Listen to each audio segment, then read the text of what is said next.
So for Black Diamond, a major focus, and I guess the shift to be not just working with the apparel, with the new launch of apparel we have starting in fall 13, which is really launched with bluesign in mind, working with bluesign qualified suppliers and trying to adopt as many bluesign qualified materials as possible.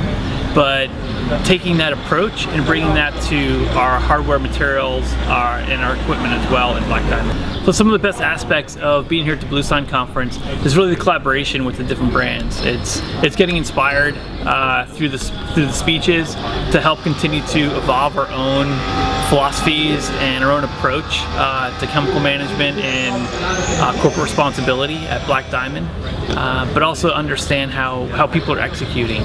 So not just from a theoretical high-level approach, but from how they're working with vendors and suppliers, how they're managing metrics. That's an interesting question. I don't expect the supply chain to change very much in the near future. I think what we're seeing is a slow conversion of a lot more suppliers and chemical manufacturers that are adopting and using the bluesign system. So I see it as relatively slow progression, but over time we're seeing a good buildup of what's available.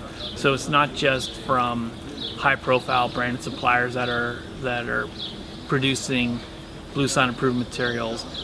We're seeing it in a variety of different textiles. We're starting to see it in more trimming materials as well. So the applications in trimming materials using garments. So as a brand, we have the ability now to not just qualify a major part of the garment, the primary fabrics, but also the complete garment by looking at all the fabrics included, and including all the trims. So some of the biggest challenges that we have are working with new suppliers who are not bluesign members. In some instances, you have the buying power and able to entice a supplier who already has corporate responsibility and EHS in their own agenda. And then we can be a positive influence to help get them to convert to a system such as bluesign. In other supply chains, if we don't have that buying power or they're not EHS minded and don't feel that need or as part of their business model, it's really hard to make that change and that conversion.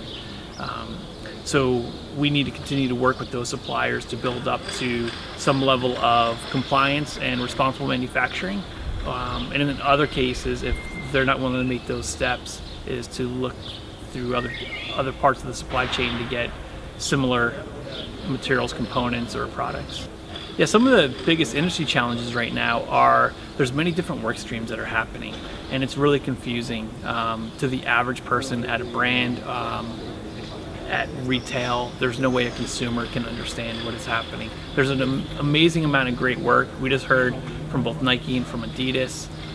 There's lots of brands and organizations that are doing great activities. The Outdoor Industry Association, the Sustainable Apparel Coalition.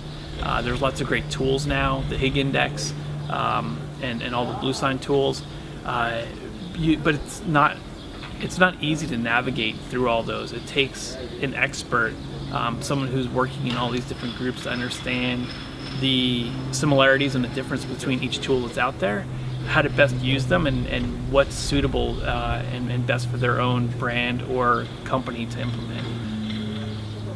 I've always approached sustainability from a perspective of responsible manufacturing.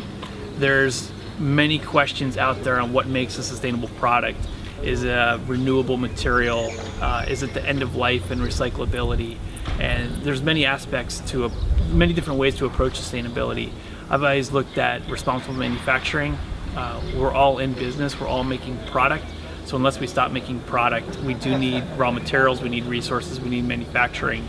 And I feel the best approach, or the approach that I've pursued most, is making sure that we build our materials and our finished products in the most responsible manner possible, using the best inputs and management practices to make sure that we're not adding any adverse impacts to the environment through the manufacturing process. Being a bluesign system partner allows us to select raw material suppliers, especially in the textile industry, that are bluesign system partners. So that means that they have shared values, they have an EHS program in place, and we try to build with them or adopt as many bluesign approved materials as possible. That helps us both from a regulatory compliance perspective, but also know that they're responsibly manufactured materials and that they are produce the least impact to the environment for that material type. Beyond just the textile industry, we're using the bluesign approach through their restricted substance list or their BSSL to implement that across a wider supply chain that works on some of our equipment and hardware products that are not as textile based and much more difficult to manage through the current bluesign system.